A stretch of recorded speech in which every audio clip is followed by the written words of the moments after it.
ఒకప్పటి మాట ఇది. ప్రాచీన కాలంలో ఒక రాజు ఉండేవాడు. ఆ రాజ్యంలో ఒక బ్రాహ్మణుడు తన భార్యతో పాటు నివసించేవాడు. అతను చాలా పేదవాడు. వారు జీవించటానికి ఎలాంటి ఉపాధి లేదు. ఒకరోజు ఇంట్లో సరుకులన్నీ నిండుకోవడంతో బ్రాహ్మణుని భార్య చింతిస్తూ, మన దగ్గర తినడానికి ఇంకా ఏమీ లేదు, రేపట్నుంచి ఏం చేద్దాం అంటుంది.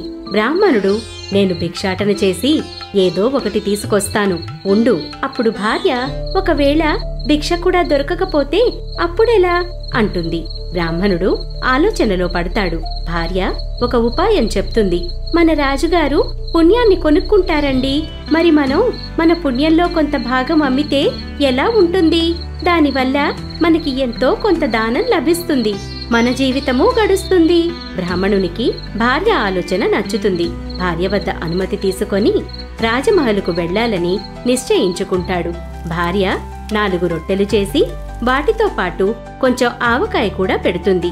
దారిలో ఆకలేస్తే తినండి అంటుంది. బ్రాహ్మణుడు సరేనని చెప్పి రాజమహలుకు బయలుదేరతాడు. రాజమహలుకు చేరుకోవాలంటే బ్రాహ్మణుడు చాలా దూరం ప్రయాణించాలి. నడుస్తూ అతను ఒక అడవి గుండా వెళుతుంటాడు. చాలా దూరం ప్రయాణించాలి. నడిచి నడిచి అలసిపోయి ఒక నది ఒడ్డున కూర్చొని తన భోజనం మూట తెరిచి తినబోతాడు. మొదటి రొట్టె తీసుకోగానే హఠాత్తుగా ఒక ముసలి ఆవు అతని ఎదురుగా వచ్చి నిలబడుతుంది. అది ఎంతో ఆకలితో ఉంటుంది. బ్రాహ్మణుని వైపు ఆశగా చూస్తుంటుంది. బ్రాహ్మణునికి ఎంతో జాలి కలిగి ఆ ఆవుకు ఒక రొట్టె పెడతాడు. ఆవు వెంటనే ఆ రొట్టెని తినేస్తుంది. ఇంకా కూడా బ్రాహ్మణుని వైపు చూస్తూనే ఉంటుంది. ఈ ఆవు చాలా ఆకలితో ఉన్నట్లుంది అనుకొని అతను మరొక రొట్టె కూడా ఆవుకు పెడతాడు. బ్రాహ్మణునికి కూడా చాలా ఆకలి వేస్తుంటుంది. కానీ ఆవు కళ్ళలో ఇంకా ఆకలి కనిపిస్తుంది. బ్రాహ్మణుడు 3వ రొట్టె కూడా దానికి పెడతాడు. ఆవు కళ్ళలోంచి నీళ్లొస్తాయి. బ్రాహ్మణుని హృదయం ద్రవించిపోతుంది. అతను చివరి రొట్టె కూడా ఆవుకు పెట్టేస్తాడు.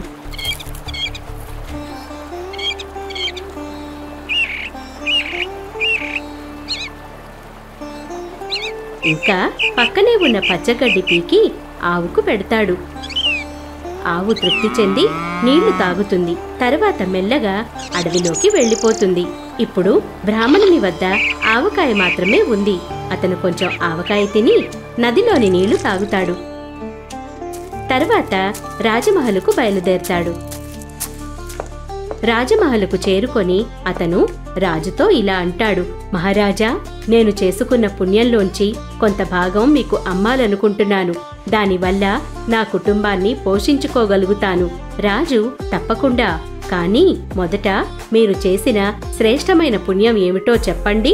రాజు భార్య ఎంతో భక్తిపరాయణురాలు, తపస్విని. ఆమె రాజుతో, మహారాజా, ఈ బ్రాహ్మణుడు ఇంతకు ముందరే ఆకలితో ఉన్న ఒక ఆవుకి 4 రొట్టెలు పెట్టాడు.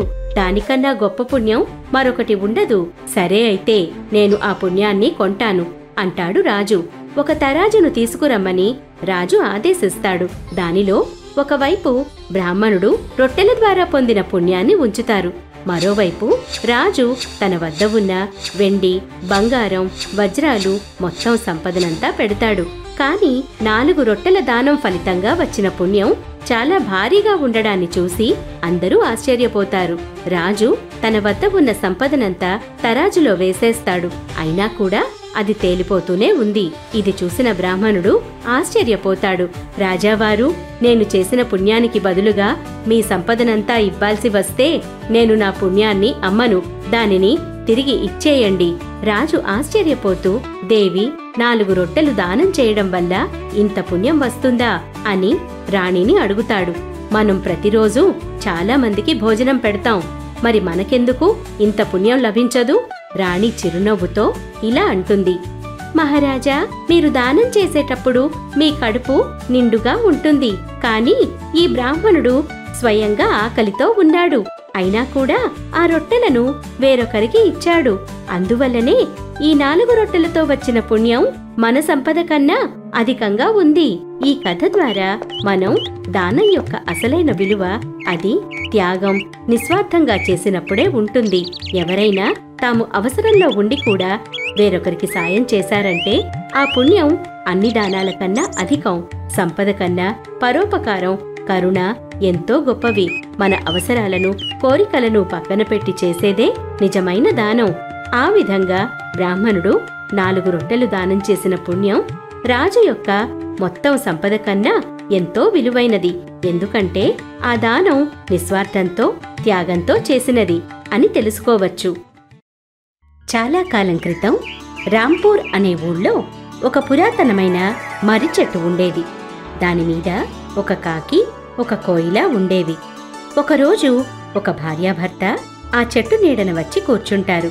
ఇంతలో కోయిల తన తీయటి గొంతుతో పాడడం మొదలుపెట్టింది. అరేవా, ఈ కోయిల గొంతు ఎంత కమ్మగా ఉంది! రోజంతా దీని పాట వింటూనే ఉండాలనుంది. దీని పాట మన అలసటనంతా మాయం చేసేసింది. దీని పాట వింటుంటే ఎంత హాయిగా అనిపిస్తోంది! రోజంతా ఇది పాడుతూ ఉంటే అలా వింటూ ఉండిపోవాలనుంది. కొంచెంసేపటికి కోయిల పాట ఆపేస్తుంది. ఆ చెట్టు మించి ఎగిరి వెళ్ళిపోతుంది. అక్కడే కూర్చున్న కాకి కావ్ కావుమని అరవడం మొదలుపెడుతుంది. కావ్ కావ్ కావ్ కావ్. హుష్!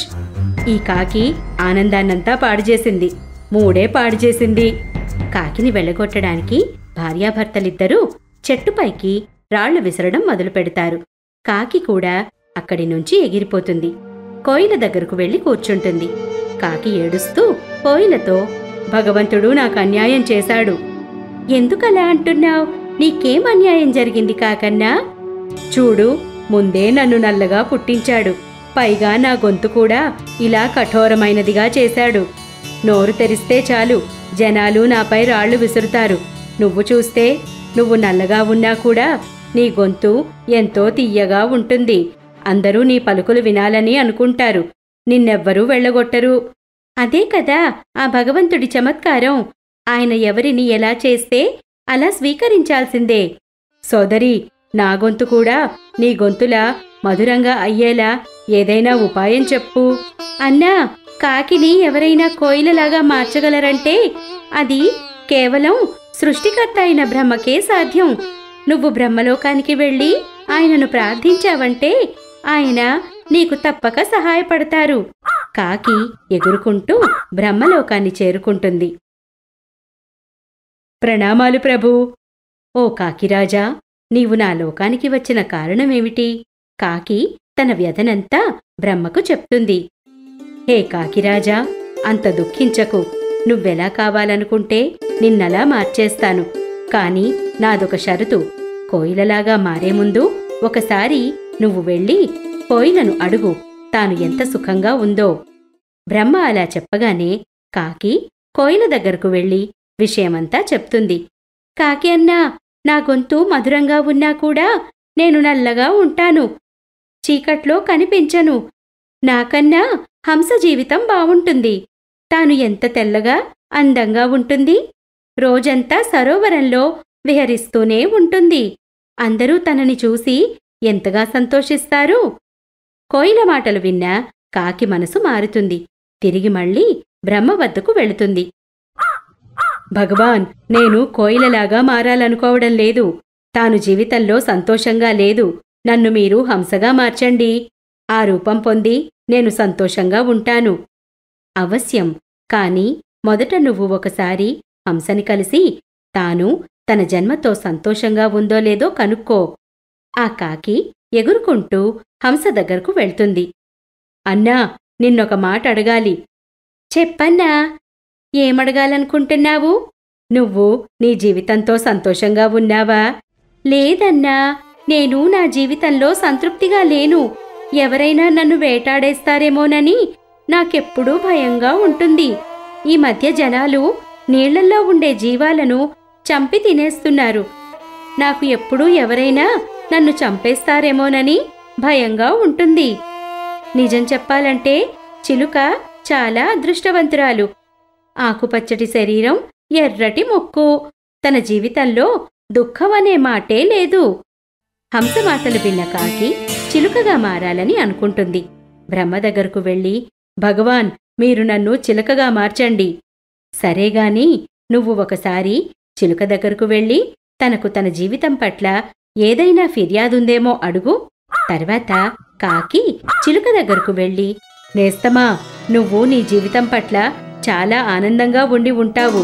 నీ వద్ద ఫిర్యాదులకు అసలు కారణమే లేదు. నీ ముక్కుతో రుచికరమైన ఆహారం తింటావు. ఆకుపచ్చటి అందమైన శరీరం ఉంది. ఎర్రటి ముక్కు ఉంది. చూడడానికి నువ్వు ఎంతందంగా ఉంటావు. అందరూ నిన్ను మిట్టూ మిట్టూ అని పిలుస్తారు. నేస్తం, నా అందమే నాకు శాపం.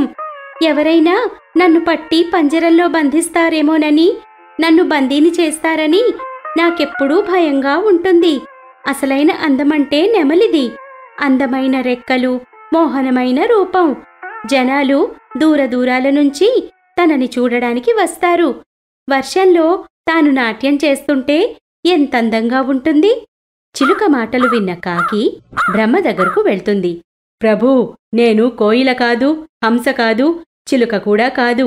నెమలిలాగా మారాలనుకుంటున్నాను. మోహనమైన రూపం, అందమైన రంగురంగుల రెక్కలు. సరే, అయితే ఒకసారి నెమలిని కూడా అడుగు. తనకి జీవితం పట్ల ఏమైనా ఫిర్యాదులున్నాయా అని. ఎంతో ఆశగా కాకి నెమలిని వెతకడానికి వెళ్తుంది. కాని నెమలి ఎక్కడా కనిపించదు. ఎగురుకుంటూ అది జూకు చేరుకుంటుంది. అక్కడ నెమలిని కలుస్తుంది. అన్నా, నిన్నొక మాటడగనా? చెప్పన్నా. నువ్వు చూడడానికి ఎంతో అందంగా ఉంటావు. నీ నాట్యాన్ని చూడడానికి జనాలు దూరదూరాల నుంచి వస్తారు. నీతో ఫోటోలు తీయించుకుంటారు. నన్ను చూడు, ఒక నల్లటి కాకిని. నన్ను చూడగానే అందరూ నన్ను తరిమేస్తారు, లేకపోతే రాళ్లు విసురుతారు. కాకి అన్నా, నా అందం దేనికి? ఎప్పుడూ నేను ఇలా పంజరంలోనే ఉంటాను. బయట ఉంటే ఎవరు నా పించాలను కత్తిరిస్తారో, లేక నన్ను వేటాడేస్తారో అనే భయం. నన్ను నమ్ము, అందరికన్నా నీ జీవితమే మంచిది. నిన్నెవ్వరూ పట్టుకోరు, వేటాడరు. నీకు నచ్చినట్లు తిరుగుతావు. నీకెందుకు నల్లగా ఉంటావని, నీ గొంతు బావుండదు అనే ఫిర్యాదు? నిజం చెప్పాలంటే ఈ 2 కారణాల వల్ల నువ్వు సురక్షితంగా ఉన్నావు. నేనైతే ఆ భగవంతుణ్ణి ప్రార్థిస్తున్నాను, వచ్చే జన్మలో నన్ను కాకిగా పుట్టించమని. నెమలి మాటలు విన్న కాకికి అర్థమవుతుంది, భగవంతుడు ఏం చేసినా మంచే చేస్తాడని. తర్వాత అది మళ్ళా బ్రహ్మ వద్దకు వెళుతుంది.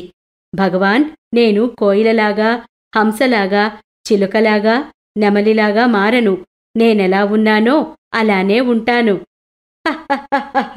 కాకిరాజా, నేను నీకు అదే అర్థమయ్యేలా చెప్పాలనుకున్నాను. మనల్ని ఎవరితోనూ పోల్చుకోకూడదు.